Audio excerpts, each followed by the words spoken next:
Hello, I'm Paul Beckwith, and in this video, I'm going to talk all about Arctic sea ice because years ago I coined the term blue ocean event, a term for when the Arctic first experiences basically no sea ice. Most people define no sea ice as being under 1 million square kilometers of sea ice, and this ice would probably be concentrated just north of Greenland and the Canadian archipelago. Now, a very interesting review paper just came out on when we can expect the conditions of a blue ocean event in the Arctic, and it's probably a lot sooner than you think. And there was a second paper that also came out which talks about marine heat waves in the Arctic in the regions where there is a lack of sea ice in the summer. Also, the question arises as to when there's no Arctic sea ice which would happen in September when the sea ice minimum occurs. When would this lack of Arctic sea ice extend to the surrounding months? So August, September, October, July, August, September, October, November, or even possibly throughout the whole year. So when will there be no sea ice in winters in the Arctic? So these are all very interesting questions, and I'll talk about what the latest peer-reviewed science says on this topic.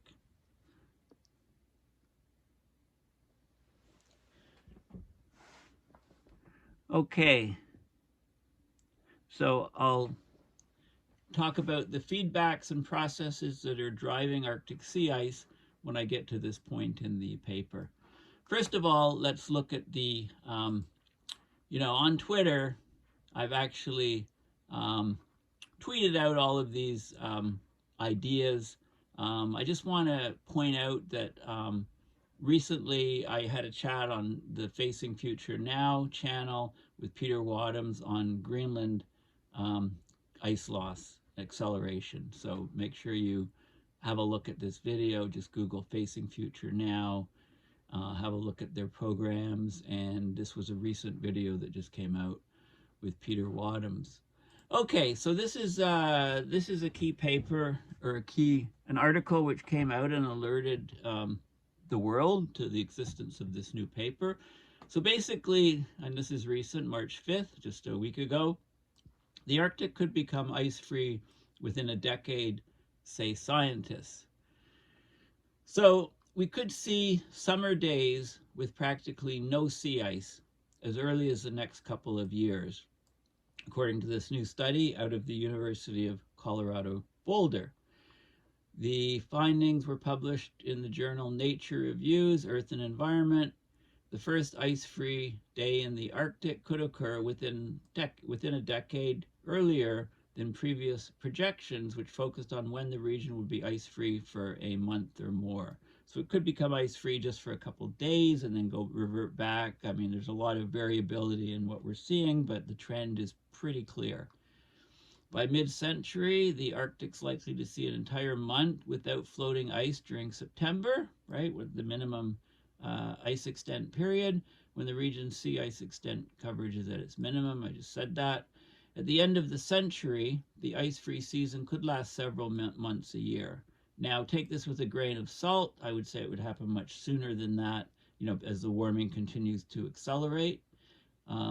This depends on future emission scenarios. So under high emissions, business as usual, which we're tracking and have been tracking for a long time, the planet's northernmost region could be consistently ice-free even in some of the winter months. We could lose ice for, I think nine months of the year or even year-round. Now, the definition of an ice-free Arctic, it doesn't mean there'll be zero ice in the water. Okay, so researchers say the Arctic is ice-free when the ocean has less than 1 million square kilometers, which is 386,000 square miles of ice.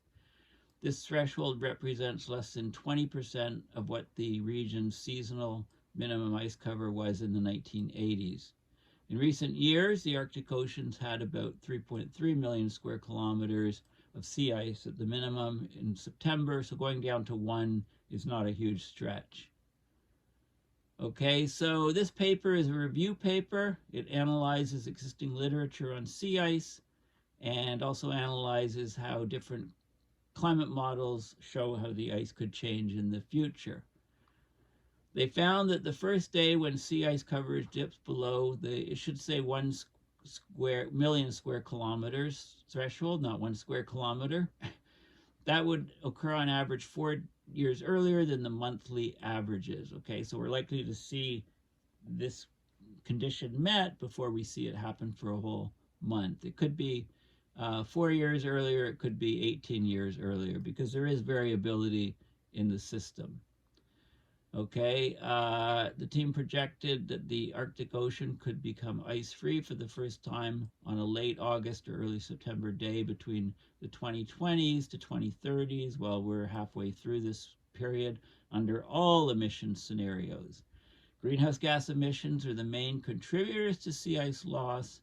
The decrease in snow and ice cover increases the amount of heat from sunlight, right? The famous albedo feedback effect, which exacerbates ice melt. So the more ice that melts, the darker the region is, the more solar radiation will be absorbed, the faster the warming. And of course, sea ice declines have significant effects on Arctic animals that rely on sea ice for survival, or the edge of the sea ice. That includes seals and polar bears. As the oceans warm up, right, the Arctic Ocean will become more of a marine type ocean as opposed to an ice covered ocean. So non-native fish will move up there, ecosystems will change. Also, communities living near the coastal regions will be significantly affected because, of course, sea ice plays a very, very important role to buffer the impacts of ocean waves on coastal land. When there's sea ice, the waves can't build as high. When there's no sea ice, the open ocean, depending on the fetch or distance over the ocean in which the winds blow, the waves can build up a lot more if there's no ice, and cause a lot of coastal erosion, and there's a lot of low-lying coastlines, and there's also a lot of permafrost. So there'll be more methane emissions from coastlines.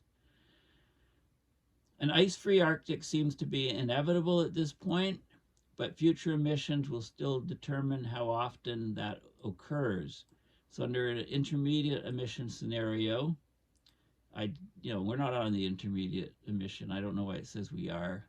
The Arctic might become ice-free only during late summer and early fall from August, September, October. Under highest emission scenarios, which I think is where we're tracking, the Arctic could be ice-free for up to 9 months by late this century, it says. And again, when you see this century, late this century, take those times, as a sliding scale, getting closer and closer to the present in updates. Anyway, the Arctic would be transformed into a completely different environment. They use, I like how they use sort of my terminology. They say it would go from white summer Arctic to a blue Arctic, or, a blue ocean Arctic, I say. Even if ice-free conditions are unavoidable, we still need to keep our emissions as low as possible, blah, blah, blah. I mean, the good news is that Arctic sea ice is resilient. So if we cut our emissions, if we lost all the ice, but then somehow miraculously cut our emissions and caused cooling, the ice would come back quickly. Unlike the ice sheet in Greenland that took thousands of years to build, even if we melt all the Arctic sea ice and then figure out how to take CO2 out of the atmosphere in the future to reverse warming, the sea ice will come back within a decade. Okay, so this is a paper, and the peer-reviewed paper is open access. So I'll talk about that in a few minutes. But before I do that, I want to talk about the related article, which talks about frequent marine heat waves in the Arctic Ocean will be the norm. So with all that missing Arctic sea ice, the seas in the shallow coastal zones around the Arctic have huge warming, and basically Arctic marine heat waves, such as this one in 2020. And it shows cumulative heat intensity in these regions. I'll talk about the specific temperature rises. Okay, I've also got the PDF of this peer-reviewed paper, which I'll talk about. This is very relevant when we're talking about sea ice. What happens when to the seas around the Arctic when there's no sea ice? Okay, so this is the um, this is the most powerful heat wave in the Arctic Ocean to date. It occurred in 2020, continued for 103 days, and this is cumulative heat intensity. The red areas are the hottest.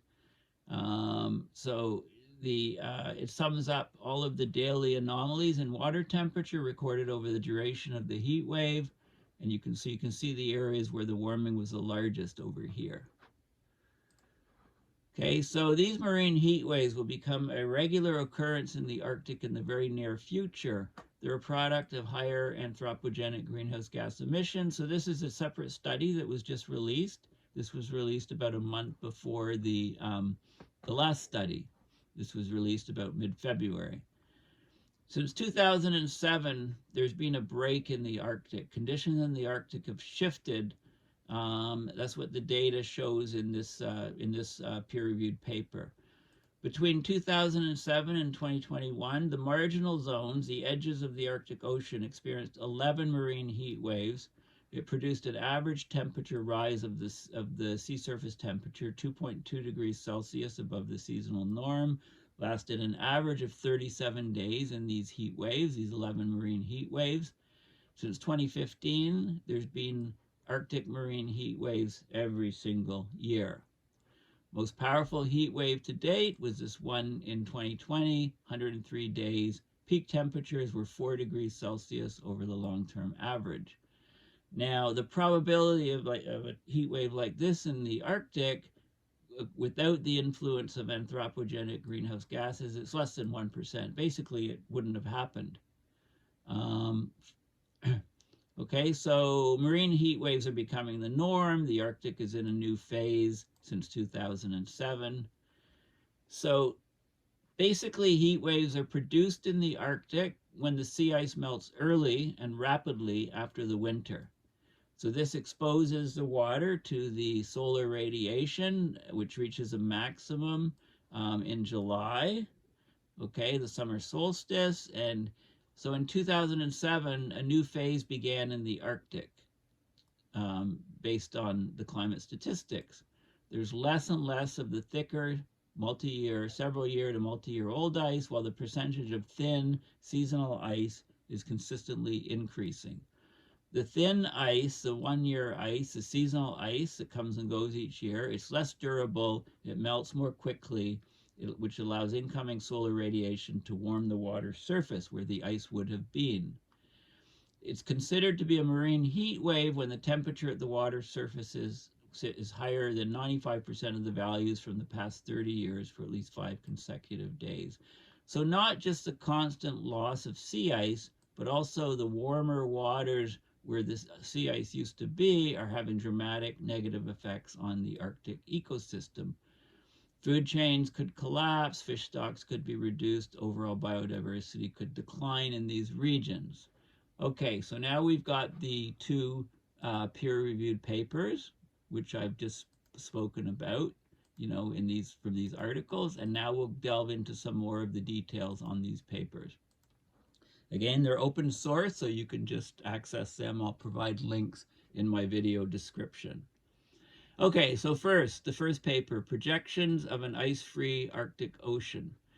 So Arctic sea ice loss, it's like a sentinel or a watch of anthropogenic climate change.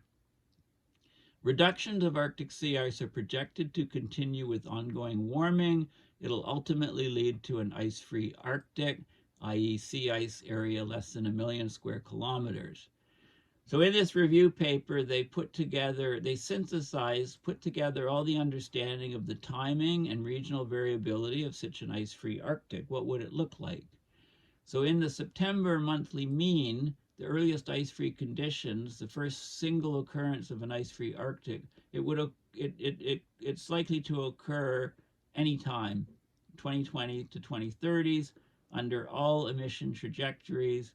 It's, of course, if it's likely to occur then, it'll certainly occur by 2050. However, daily September ice-free conditions are expected approximately 4 years earlier on average, and the possibility of a monthly effect. It could precede it by 4 to 10 years. So we could get September ice-free conditions just for several days. In order for it to be ice-free for the whole month, it might take an additional 4 to 10 years, according to this. Consistently ice-free September conditions are anticipated, sometime in the time frame mid-century, depending on the emission trajectories. And that would determine how often and for how long the Arctic could be ice-free.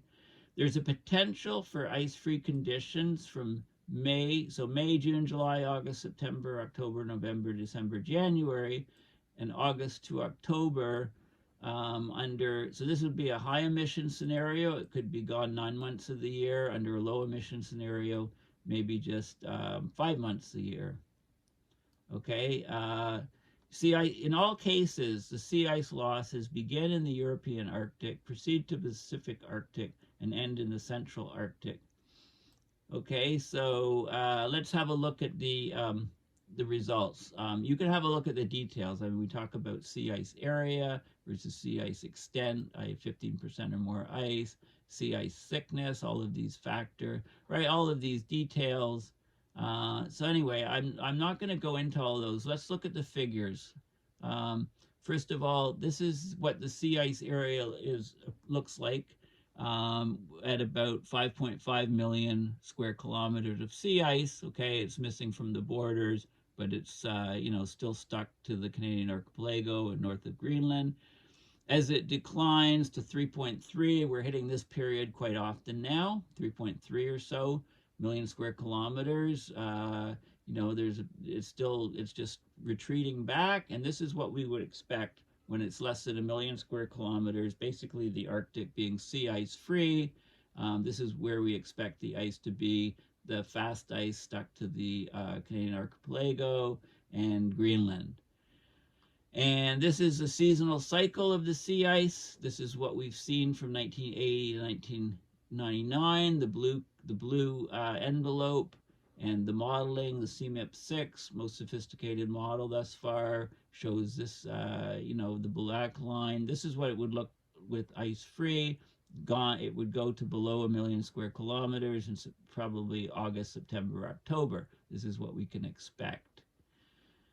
Okay, so this would be so-called a white to a blue Arctic, an ice-covered Arctic to a zero ice Arctic. Now, this guy here, the 5.5 million square kilometers, that's typically what we had for the 1980s for sea ice area. From 2015 to 2023, we have this situation here, 3.3 million square kilometers, and this is what we can expect very soon. This shows a progression through the year. Okay, although sea ice is reduced in all months of the year in the future, the loss is predicted to be greatest in September. But winter sea ice returns even after ice-free conditions. It still returns, but there's less and less and less of it. Okay, let's have a look at the history of ice-free conditions in the Arctic in detail, because this is very interesting. So sea ice has been a defining feature of the Arctic Ocean since the Eocene period 47 million years ago. We've had perennial or year-round sea ice first appearing during the Miocene about 13 to 14 million years ago.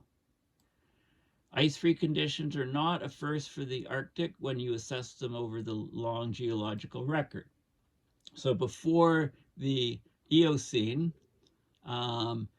before the Arctic became ice-covered, we have the early ancestors of tropical plants and crocodiles thrived in the Arctic during the Cretaceous period over 70 million years ago. Very, very warm Arctic. Continents were in different places. This was a very warm period on Earth. But proxy evidence suggests a return to ice-free summers in the central Arctic Ocean during the late Miocene about 5 million years ago. We think there was a return to ice-free conditions, ice-free summers, not years. It was still ice in the winter.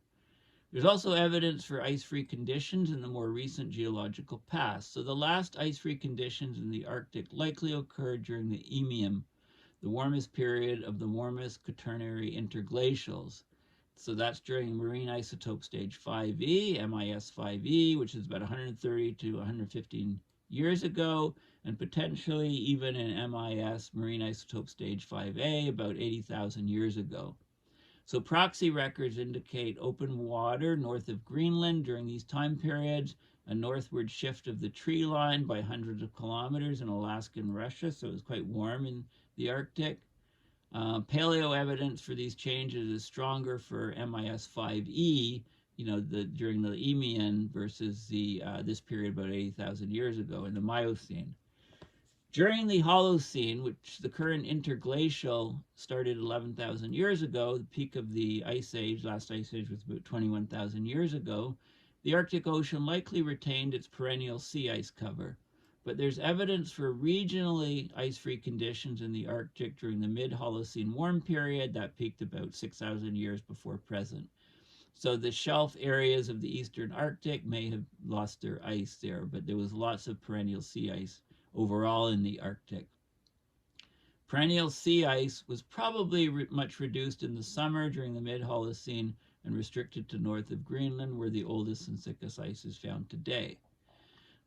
So when we have pan-Arctic or across-Arctic ice-free conditions in the next few decades, within the next few decades, it'll probably be the first for at least 80,000 years, going back to this period, the Miocene, MIS 5A period. If not for over 115,000 years, between 130 and 115,000 years in the Eemian warm period.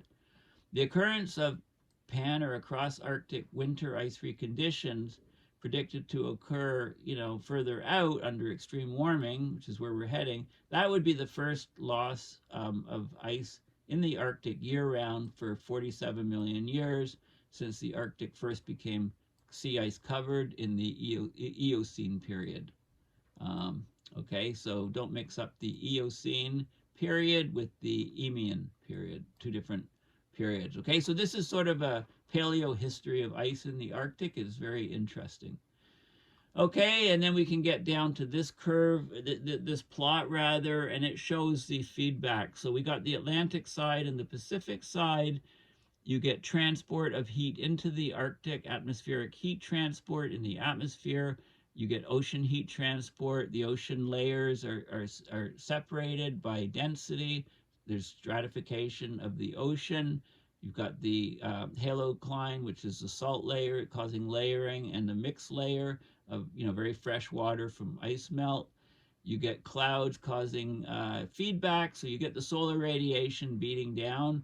If the ice is there, a lot of it is reflected because of the high albedo. If there's no ice, a lot of it is absorbed. Much less is, look at the amount reflected from ice, white, high albedo, versus the water, very low albedo, very little is reflected, most is absorbed, heating the water.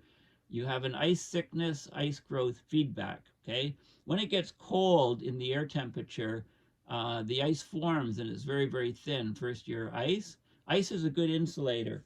So the heat from the coolness of the atmosphere can penetrate through the thin ice layer and cause ice to form. Of course, it forms on the bottom of the on the bottom of the ice, right? That the water ice interface, and it can grow very quickly because the ice is thin. As it gets thicker and thicker, the growth rate slows down. It's kind of a logarithmic thing.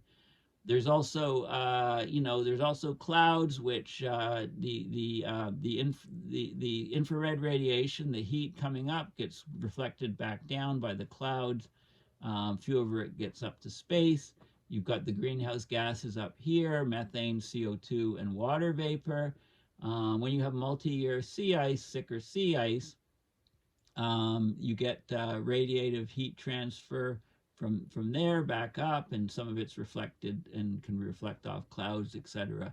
There's low clouds, sea ice feedback. So if there's low clouds, it can keep it cooler.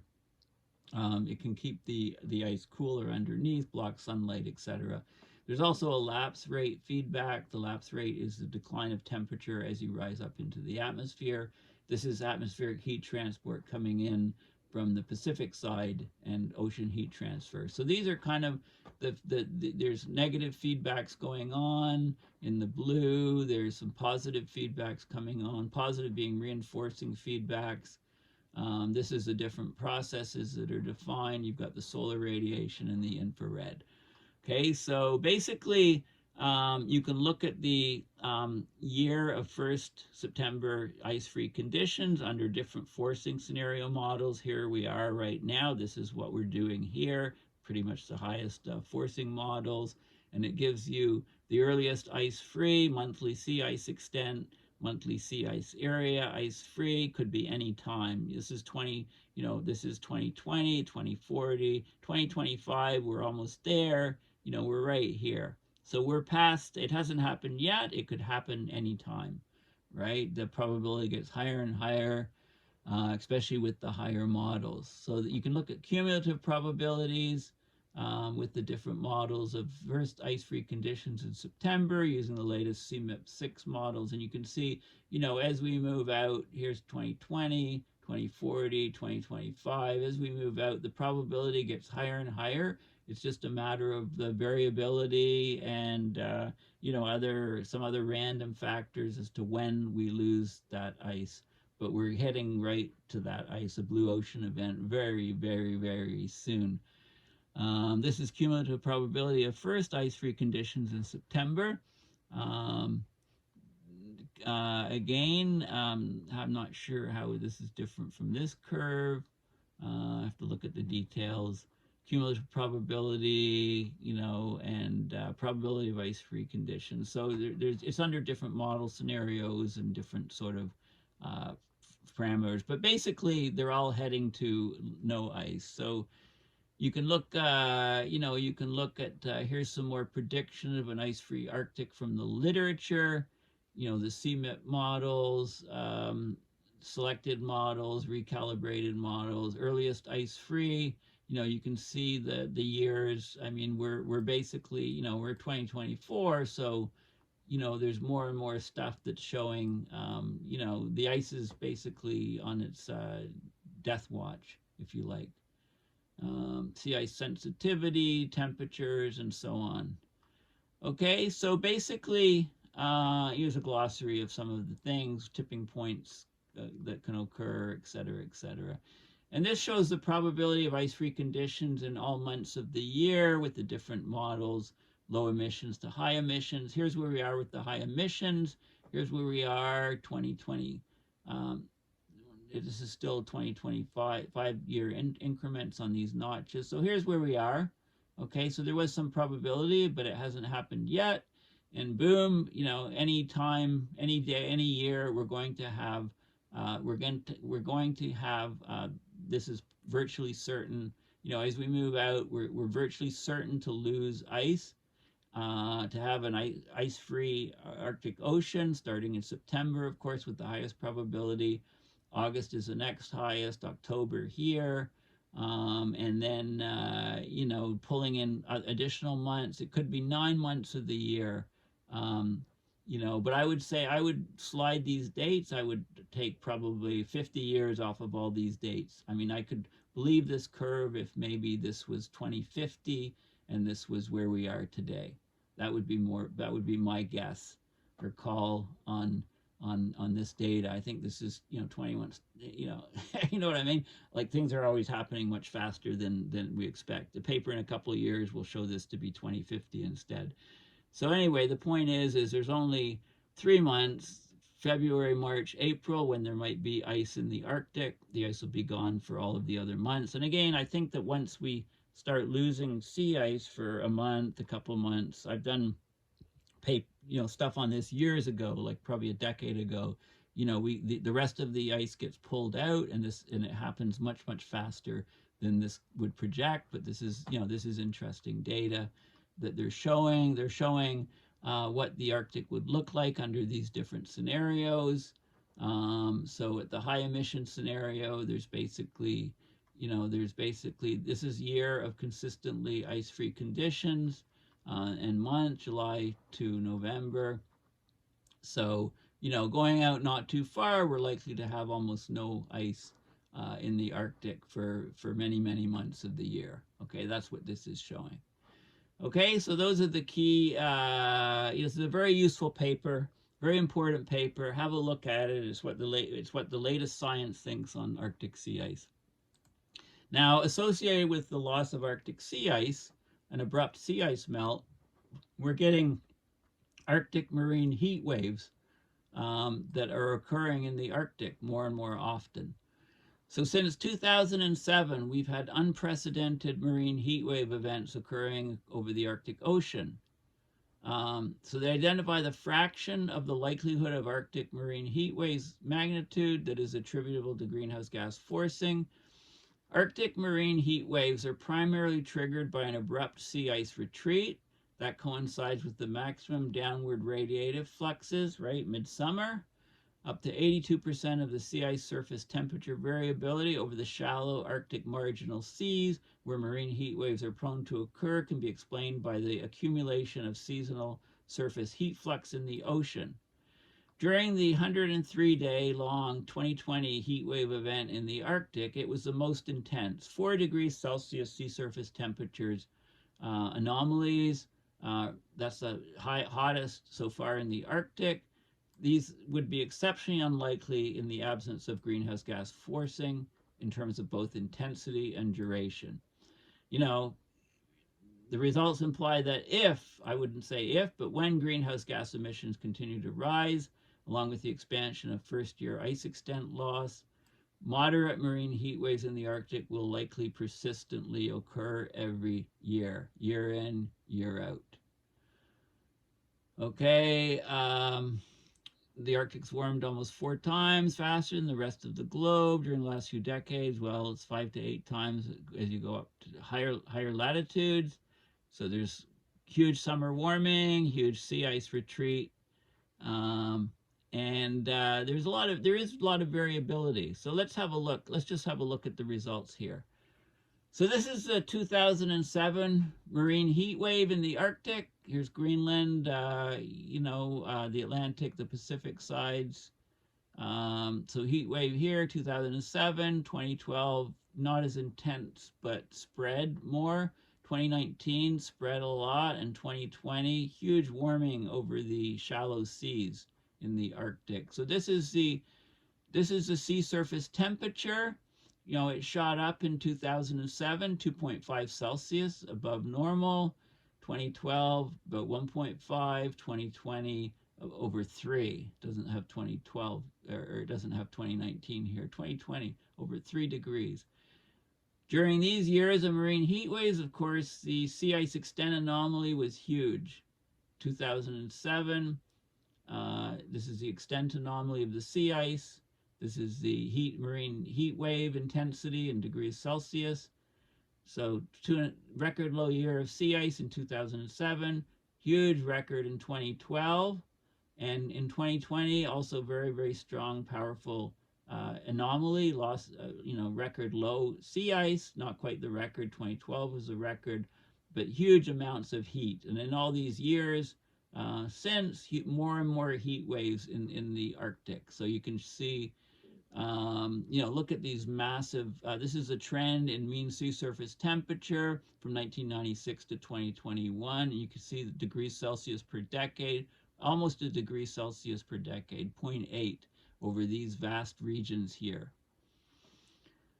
Changes in the number of days with sea surface temperature in the top 95th percentile from 2001 to 2021. Okay, and you can see days per summer where these heat waves, so much longer heat wave events in the Arctic are occurring. No surprise there. The date of event, 2007, 3.4 Celsius warmer. 2012, 2.1. 2020, 4 degrees Celsius. The duration of the event, 2007, it was a 91-day event. 2012, 30-day event. 2020, 103-day event. Right? So it's just, they're just getting more and more, occurring more and more often. No surprise there. Again, this shows cumulative solar heat input and marine heat wave intensity So solar heat input anomalies, a lot of heat going into the Arctic in 2007, 2012, 2016, and 2020. The rate of ice melt in June, July was also very large. July is the hottest, so 2007, 2012, 2012, even higher. So the rate of ice melt is increasing higher and higher levels. The net outgoing fluxes are decreasing because more and more of the energy is being absorbed into the seawater in the Arctic. And this shows some more of the trends and so on. So I think we've covered it basically, greenhouse gases, signals and stuff. So the conclusions, the summer of 2007 marked the beginning of a shift towards a new era of marine heat waves over the shallow marginal seas of the Arctic Ocean. Several severe marine heat wave events are predominantly concentrated in the first year ice area along the edges, where stratification of the water in the summer inhibits a downward dispersion of energy from solar radiation, unusual fluctuations in sea surface temperature. 82% of the sea surface temperature variability over the shallow Arctic marginal seas could be attributed to changes in the net atmospheric heat fluxes. So marine heat waves in the Arctic are primarily triggered by an early and abrupt sea ice retreat. No surprise there. That coincides with the midsummer July maximum downwave radiative flux heating the surface. The 2020 marine heat wave was stronger than the 2012 event, right? It was 4 degrees, 4 degrees versus, go back to that table.